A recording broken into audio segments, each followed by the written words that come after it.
शाम को तुलसी के पास दिया जलाने का क्या महत्व। एक बार माता लक्ष्मी ने तुलसी के पास दिया क्यों जलाते हैं, जलाने से क्या होता है, इसका क्या महत्व है, भगवान विष्णु से यह प्रश्न पूछे।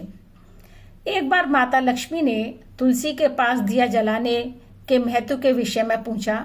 इसके साथ साथ प्रत्येक शाम तुलसी के पास दिया जलाने से क्या होता है, इससे किस फल की प्राप्ति होती है, दिया जलाने की क्या विधि है तथा दिया जलाते समय किस मंत्र का उच्चारण करना चाहिए।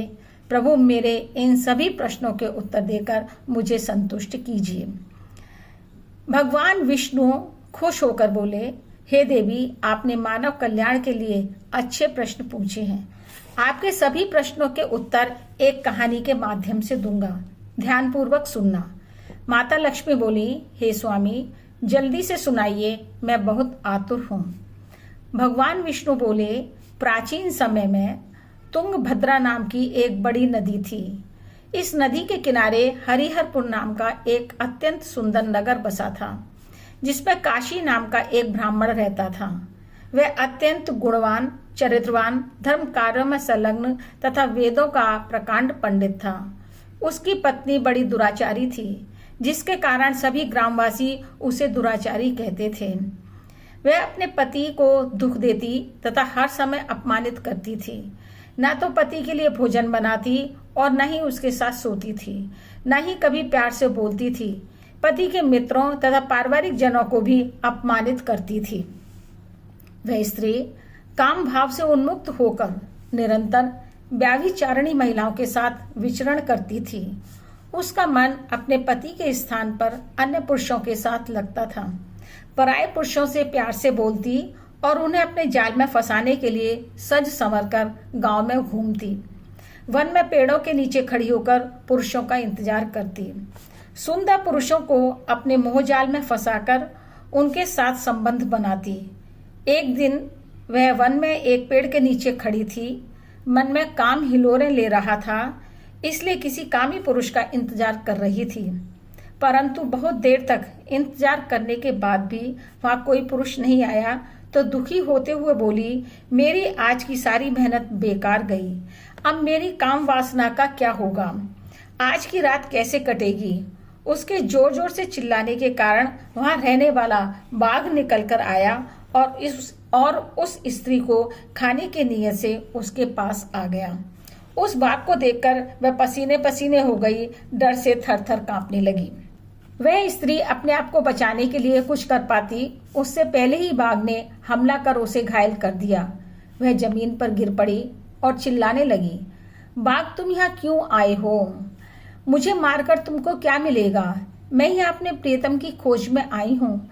उसकी बातें सुन बाघ एक पल के लिए रुका और हंसते हुए बोला, आज ईश्वर ने तुझे ही मेरा भोजन बनाकर यहाँ भेजा है। तुम जैसी अत्याचारी पापी स्त्रियों का भोजन ही मेरा काम है। मेरे द्वारा जब तेरा भोजन कर लिया जाएगा तभी तुझे इस शरीर से मुक्ति मिलेगी। फिर स्त्री बोली, बाघ, सच सच बताओ कि तुम कौन हो? क्यों बाघ योनि में जन्म लेना पड़ा और तुम मेरी जैसी स्त्रियों को क्यों भोजन बनाते हो? मेरे प्रश्नों के उत्तर देने के बाद ही तुम मुझे खा सकते हो। बाघ बोला, हे पापनी, मैं अपने पूर्वजन्म की कथा बताता हूँ कि मुझे इस योनि में क्यों आना पड़ा। पूर्व काल में दक्षिण देश में एक नदी के किनारे एक नगरी बसी हुई थी। उस नगरी में मैं रहता था। मैं ब्राह्मण पुत्र उसी नदी के किनारे बैठकर पूजा पाठ किया करता था। मैंने अनेकों पापियों के घरों में यज्ञ किए और उनके घर का खाना भी खाया। धन के लोभ के कारण पापियों के अनेकों कार्य किए। ब्राह्मणों को जिन वस्तुओं का दान नहीं लेना वह मैंने लिया। दूसरों से लिया गया धन कभी वापस नहीं लौटाया। इस प्रकार से पाप करते हुए अनेकों वर्ष बीत गए। धीरे धीरे करके जवान से मैं बूढ़ा हो गया। बाल सफेद हो गए, आंखों ने भी धोखा देना शुरू कर दिया, दांत टूट गए। इतना सब कुछ होने के बाद भी मैंने लालच नहीं छोड़ा, बल्कि लालच और बढ़ता ही चला गया। एक दिन धन के लोभ में नदी के किनारे गया और अन्य लोभी ब्राह्मणों के साथ मिलकर लोगों को खूब ठगा। झूठे मंत्रों का उच्चारण किया, बिना विधि विधान के यज्ञ किए। उससे बहुत धन दान में मिला। जब मैं वहीं पर था तभी एक बीमार कुत्ते ने मुझे काट लिया, जिसके कारण मेरी मृत्यु हो गई। यम के दूत मुझे यमपुरी ले आए। वहां चित्रगुप्त ने मेरे कर्मों का लेखा जोखा देखा, जिसमें मेरे द्वारा किए गए पापों का चिट्ठा खुला। दूसरों को गलत ढंग से लूटा है, झूठे मंत्र पढ़े हैं और बिना विधि विधान के यज्ञ किए, इसलिए इस पापी को नरक में भेजा जाए।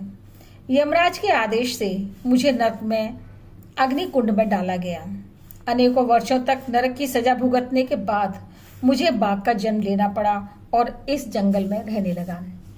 इसलिए मैं अपने पूर्व जन्म के पापों के कारण साधु महात्माओं, सती स्त्रियों के घर भोजन नहीं करता हूँ। मैं केवल पापी, दुराचारी और उल्टा स्त्रियों को अपना शिकार बनाता हूँ, जिससे मैं पाप मुक्त हो जाऊं। बाघ ने अपने पूर्व जन्म की कथा उस स्त्री को सुनाई। बाघ आगे बोला, हे पापनी, तेरा आचरण बहुत खराब है। तू अपने पति को छोड़कर अन्य पुरुषों के साथ विलास करती है, इसलिए तू ही आज मेरा भोजन है। इतना कहकर बाघ ने उसके ऊपर हमला कर उसको मार दिया। यम के दूत उस पापनी को यमलोक में ले गए। यमराज ने उसका लेखा जोखा देखकर बताया कि यह स्त्री तो बहुत बड़ी पापनी है, व्यभिचारिणी है, अपने पति की कभी भी सेवा नहीं की, अपने पति के बजाय अन्य पुरुषों से संभोग किया। उसके इन्हीं पापों के कारण यमराज ने उसे अग्निकुंड में डलवा दिया। अनेकों वर्ष उसने अग्निकुंड में ही व्यतीत किए, फिर दूसरे नरक में डाला गया। नरकों में डालने पर भी जब उसके पाप नष्ट नहीं हुए तो उसे पृथ्वी पर चांडाल का रूप लेकर आना पड़ा। चांडाल बनने के बाद उसने फिर पाप करने शुरू कर दिए, पराये पुरुषों से संबंध बनाती। पुराने और नए पाप कर्मों के कारण कोढ़ हो गया, भयानक दर्द में रहने लगी, अंग जलने लगे, आंखों में परेशानी होने लगी। इतना होने के बाद भी जीवन तो व्यतीत करना ही था। कुछ समय बाद तीर्थ स्थान पर स्नान करने के उद्देश्य से अनंतपुरा चली गई और एक आश्रम के बाहर रहने लगी। उस आश्रम में एक तुलसी का पौधा लगा हुआ था, जिसके पास प्रतिदिन स्त्रियां दिया जलाती थीं। रोज रोज यह दृश्य देखकर एक दिन उस पापनी ने भी तुलसी के पास दिया जला दिया। उसी रात हार्ट अटैक से उसकी मृत्यु हो गई। यम के दूत उसे ले जाने लगे तो भगवान विष्णु के पार्षदों ने उसे नहीं ले जाने दिया और कहा, यह नरक में जाने योग्य नहीं है। किसके आदेश से तुम यहाँ पर अधर्म कर रहे हो? दूतों ने कहा, यमराज ने हमें इस स्त्री को ले जाने का आदेश दिया है। दूतों ने भगवान विष्णु से पूछा, आप क्यों रोक रहे हैं? इसके पापों के कारण यह नरक में जाएगी। फिर भगवान विष्णु के पार्षद बोले, ये तो भगवान विष्णु की भक्त है, इसने आज ही शाम को तुलसी के पास दिया जलाया था, इसलिए इसके सब पाप नष्ट हो गए हैं। इसने तुलसी के पास दिया जलाकर अपने लिए स्वर्ग के द्वार खोल दिए हैं। यम के दूत उसे छोड़कर यमलोक को वापस चले गए। वहां पहुंचकर यमराज को सारी बातें बताई। अब भगवान विष्णु के पार्षद उसे दिव्य विमान में बैठाकर स्वर्गलोक को ले गए। फिर भगवान विष्णु ने लक्ष्मी जी से कहा, हे देवी, इस प्रकार तुलसी के पास केवल दिया जलाने से ही व्यक्ति के सभी पाप नष्ट हो जाते हैं। जो स्त्रियां नित्य शाम को तुलसी के पास दिया जलाती हैं, वह सौभाग्यवती होती हैं। उनके पूर्व जन्म के पाप नष्ट हो जाते हैं, सुख एवं समृद्धि आती है। दीपक जलाते समय यह बोलना चाहिए, विष्णु की प्रिय तुलसी, मैं तुम्हें नमन करती हूँ। आप मुझे उच्च बुद्धि दें। हे वृंदा, आप मेरे मन को रोशन करें। भगवान विष्णु आगे बोले, हे देवी, यदि मुझे हजारों घड़े अमृत से भी नहलाया जाए तो भी मुझे इतनी संतुष्टि नहीं मिलती जितनी तुलसी के एक पत्ते से मिलती है। 10,000 गौ दान करने पर मनुष्य को जो फल मिलता है वह तुलसी के दान से मिलता है। यदि व्यक्ति को मृत्यु के समय मुख में तुलसी का जल मिल जाता है तो वह संपूर्ण पापों से मुक्त होकर भगवान विष्णु के धाम पहुंच जाता है। हिंदू धर्म में तुलसी के पौधे का बहुत अधिक महत्व बताया गया है। भगवान विष्णु ने सबसे पहले तुलसी पूजा की थी। पृथ्वी पर जिस स्थान पर तुलसी का पौधा होगा उस स्थान पर कभी भी बुराई उत्पन्न नहीं हो सकती है। ऐसा स्थान सबसे अधिक पवित्र माना जाता है, इसलिए हर घर में तुलसी का पौधा जरूर होना चाहिए। भगवान विष्णु ने इस प्रकार लक्ष्मी जी को तुलसी के पास